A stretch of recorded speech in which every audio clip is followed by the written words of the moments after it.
Mbalula says the ANC will challenge the existence of MK Party. Mbalula says the ANC will challenge the existence of MK Party. Ladies and gentlemen, my name is Dr. Jones. Why Not TV? Please subscribe.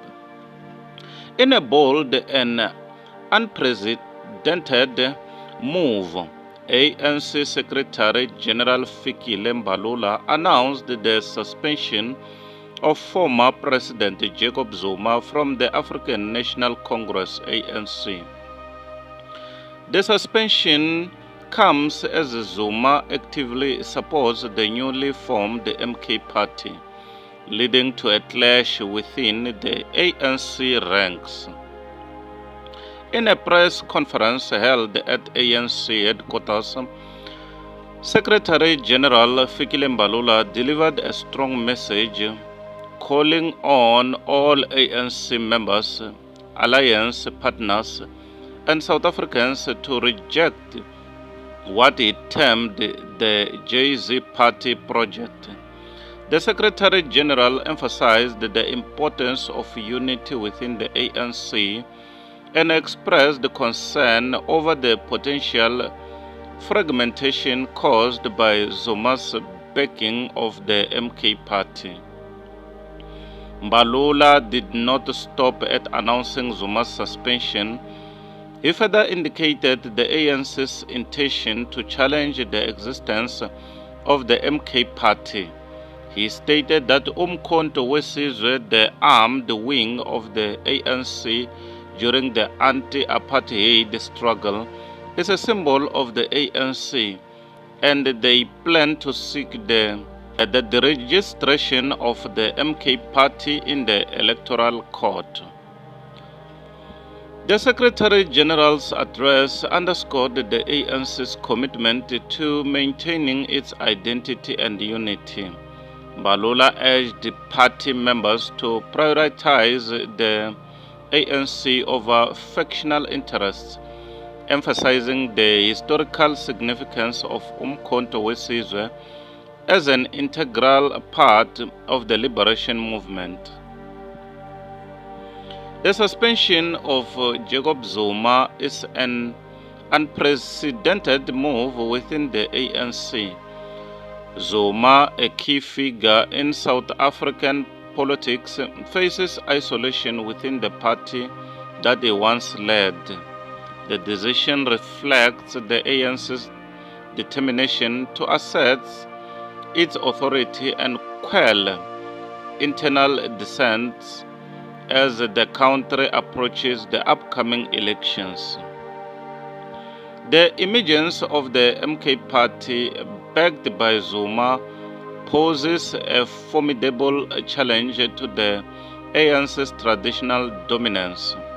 The party's leadership is now gearing up for a legal battle to contest its existence, highlighting the high stakes involved in this internal power struggle.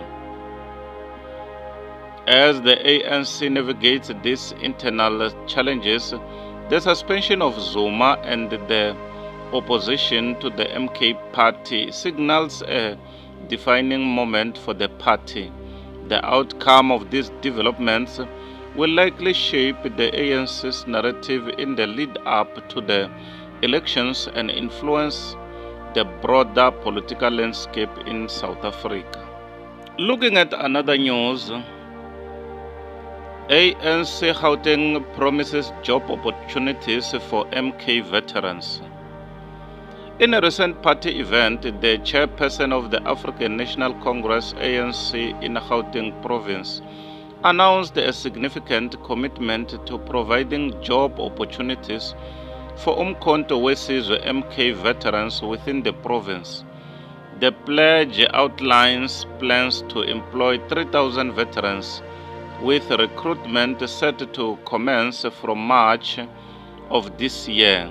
This initiative is part of the ANC's broader commitment to recognizing and honoring the contributions made by MK veterans during the struggle for liberation. The promise of immediate job opportunities reflects a strategic move by the ANC to address unemployment and offer support to those who played pivotal roles in the nation's liberation. The chairperson stressed the importance of empowering veterans and ensuring their integration into various sectors of society, while the specific details regarding job roles, industries, and the application process are yet to be unveiled. The initiative aligns with the ANC's economic agenda, aiming to foster inclusive growth and provide tangible benefits to those who have served the nation. Critics acknowledge the commendable commitment to job creation but emphasize the importance of effective implementation and sustainability. The Gauteng ANC chairperson, however, remains optimistic about the positive impact this employment drive will have on the lives of the veterans and the overall social and economic landscape of the province. As the details unfold in the coming weeks, the ANC's initiative signifies a step towards recognizing the valuable contributions of MK veterans and creating meaningful opportunities for their continued involvement in the post-liberation era. Someone commented and said, ANC should have done that long back, not wait for eventualities. However, it's not a bad idea as long as it is not being done to destroy the newly formed party.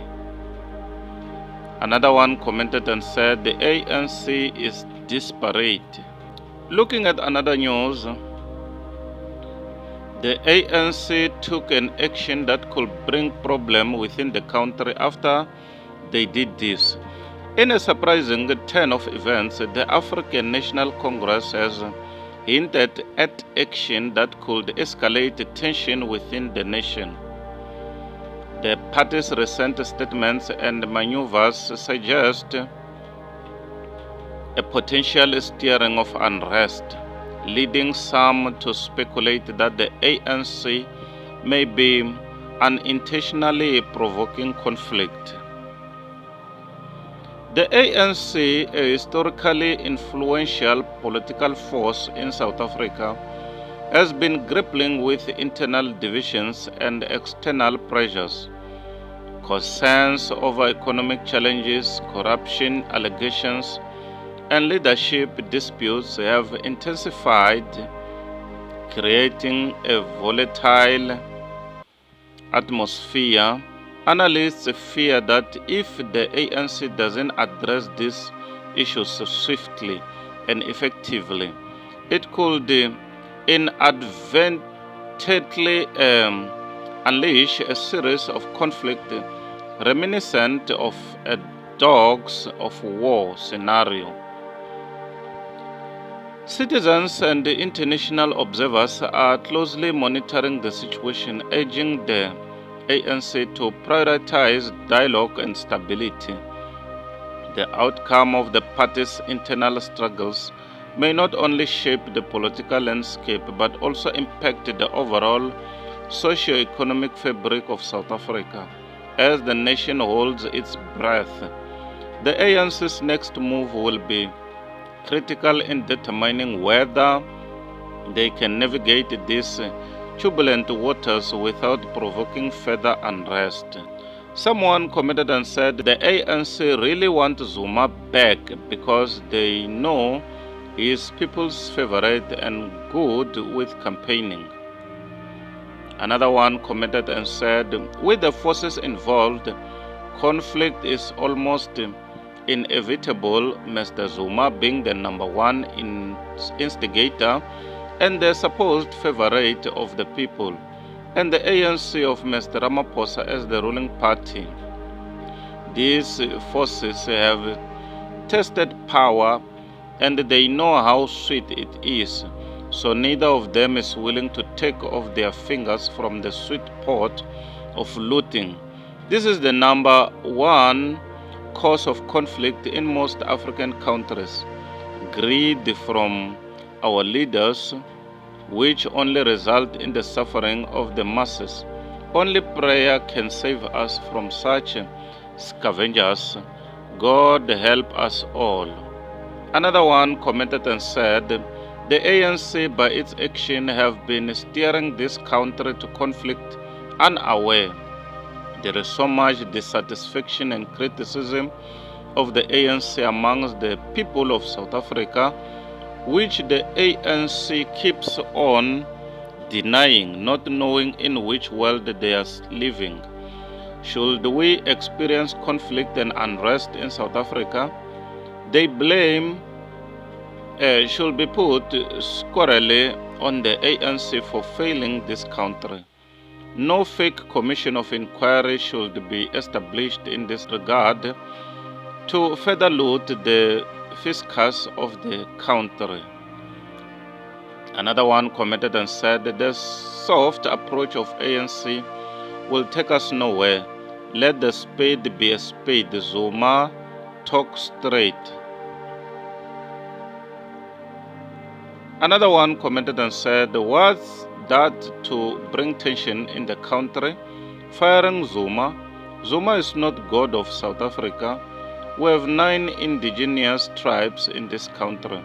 We can't be held to ransom by one backward tribal ethnic group that thinks they warriors who can kill just for fun.